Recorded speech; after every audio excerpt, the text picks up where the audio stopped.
The airspace over the Middle East has never been this packed. The instinct, looking at it, is to start counting. A few hundred combat jets, nearly 100 aerial tankers, 2 carrier groups sitting just offshore. Add it all up and the conclusion feels obvious. Something massive is being prepared.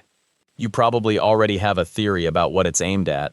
A mountain in central Iran that analysts have nicknamed Pickaxe, a suspected nuclear facility buried so far beneath solid rock that most of the American arsenal can't reach it.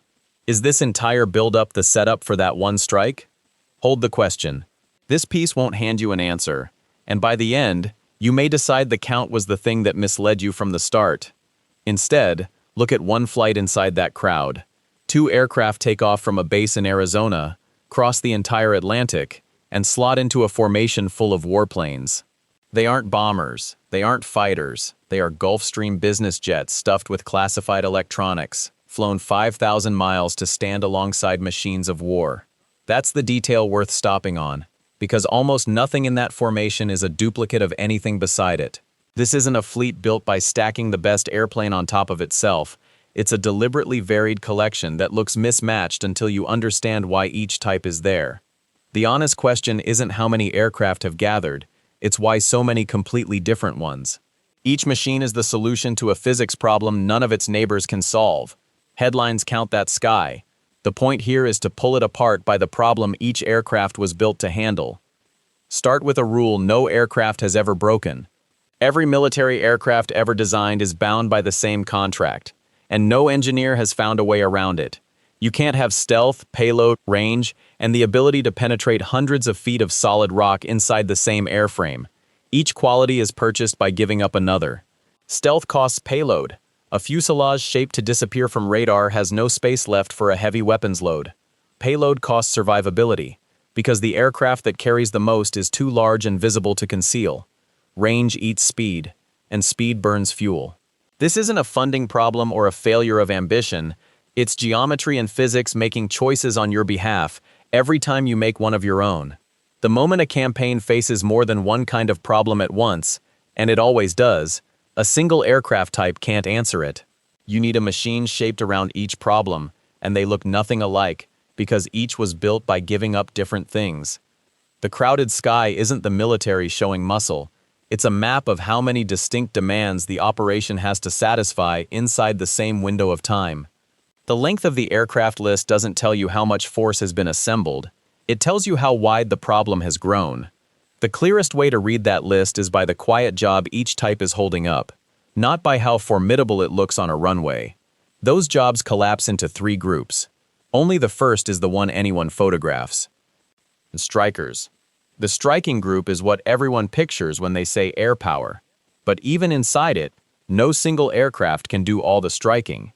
The job is divided 4 or 5 ways before a weapon leaves a wing, and every division is a different bargain with physics. The F-16 Wild Weasel is engineered to be shot at. It draws a surface-to-air missile battery into illuminating its radar, then kills the radar with an AGM-88 HARM that tracks straight down the beam it just turned on.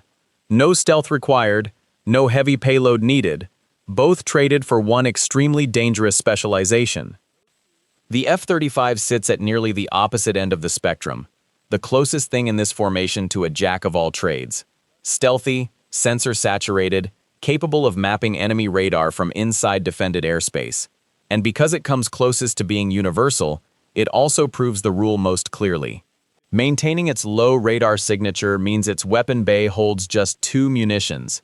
It can't carry a heavy bomb load, it can't carry the weapon we'll get to shortly. Being versatile isn't the same as being unlimited. The F-22 gave up ground attack almost entirely to own the air above everything else. It isn't a striker, it's the machine that keeps anything from threatening the strikers. The F-15E Strike Eagle is the workhorse hauler of the group, a platform that carries serious ordnance deep and places it precisely on reinforced targets, flying from a forward base close enough to sustain tempo.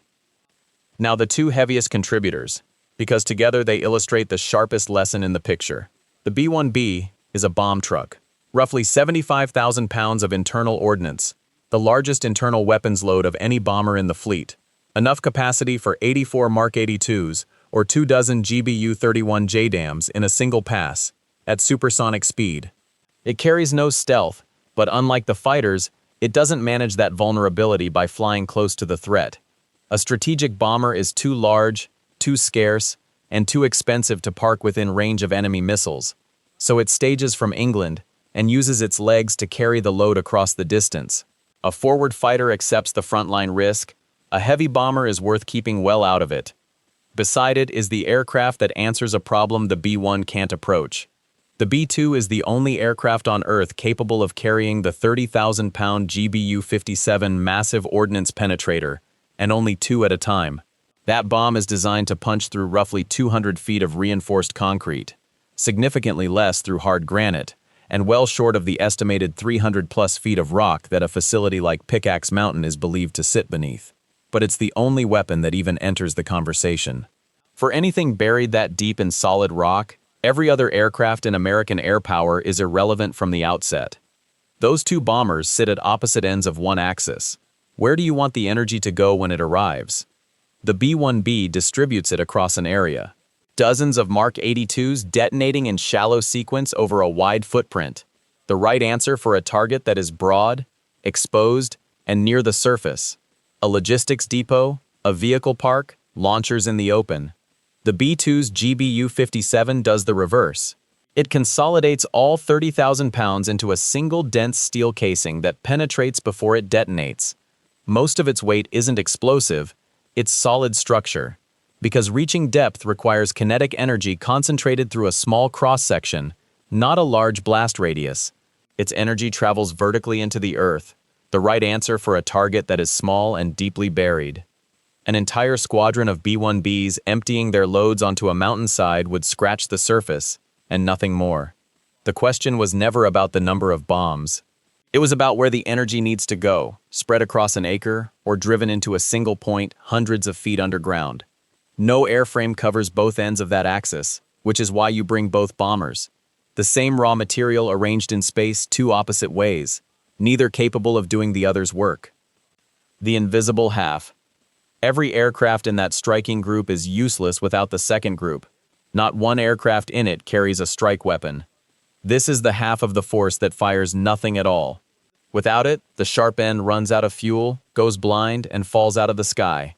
Start with the tankers, the KC-135 Stratotankers and newer KC-46 Pegasuses, nearly 100 of them. A fighter's combat radius is a hard physical ratio, fuel carried versus fuel burned per minute.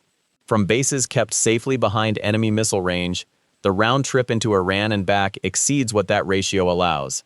The aircraft runs dry before it returns. You can't simply add more internal tanks. On a stealth aircraft, space devoted to fuel comes out of the geometry that hides it.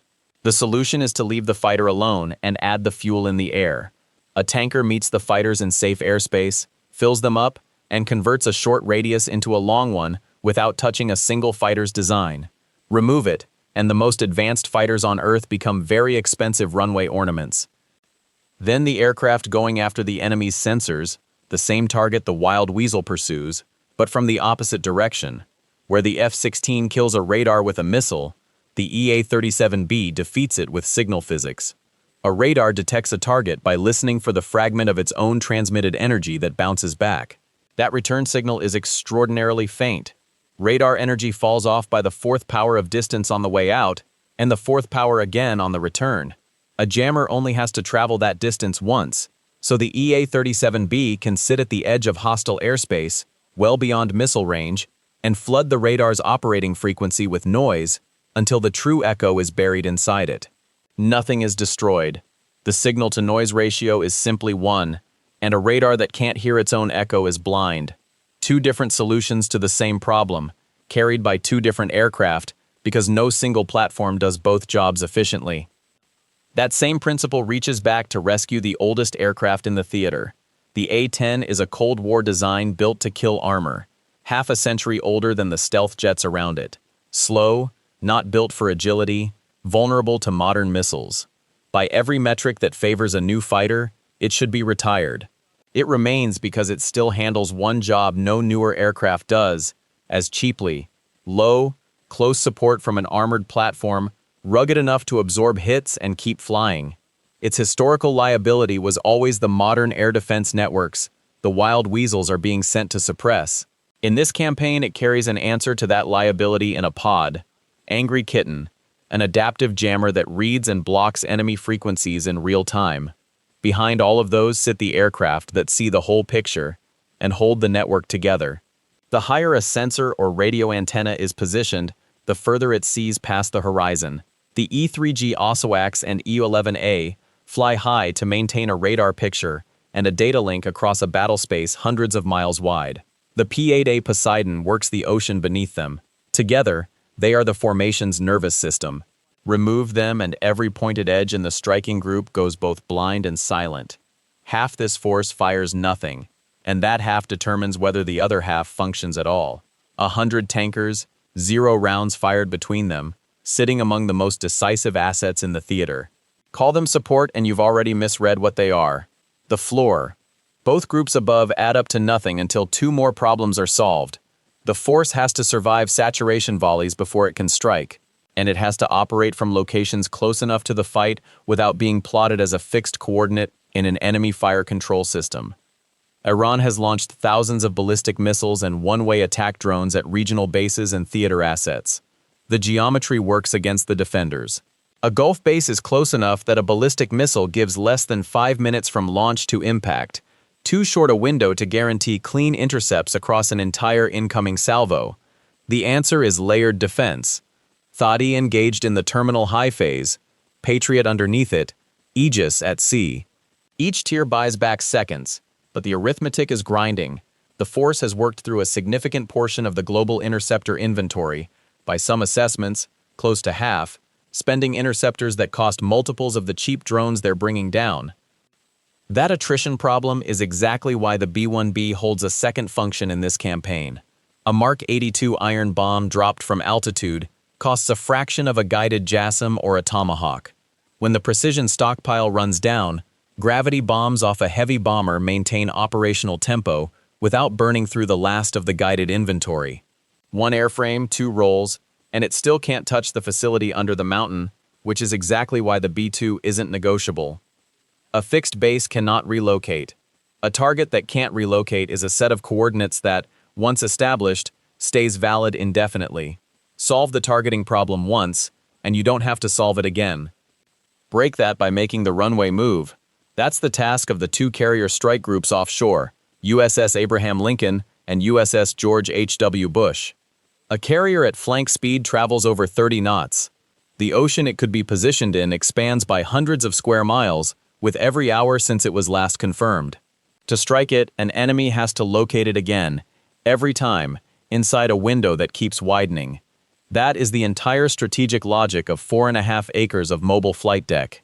Not that it's armored, but that it won't hold still long enough to become a reliable coordinate.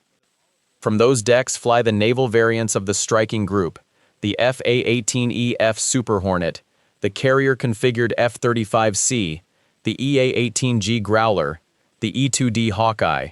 Each trades a measure of range and payload for the structural strength required to survive a catapult launch and an arrested landing.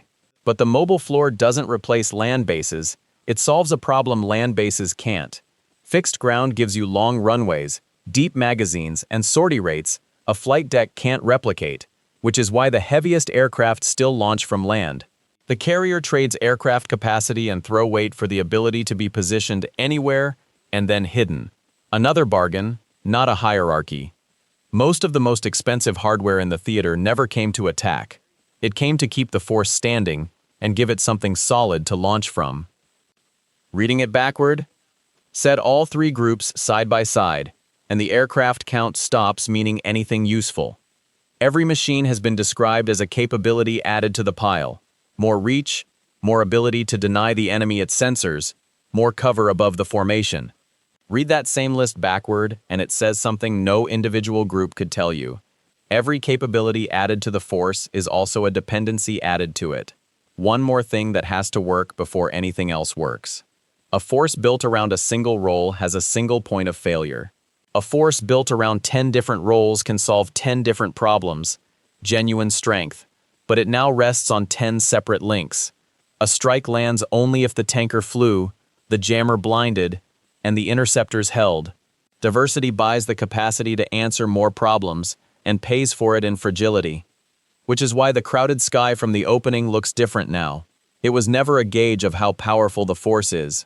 It's a diagram of how many separate things have to keep working at the same moment. Return to those two Gulf Streams, 5,000 miles from home base, slipping into a sky packed with bombers and tankers and fighters and electronic warfare jets. At the start of this piece, they looked like they belonged somewhere else. They belong exactly where they are, solving something no fighter and no bomber can solve for itself. Every other shape in that sky is there for the same reason. Whether all of this is the preparation for one strike on Pickaxe Mountain, weigh it yourself now that you can read the sky.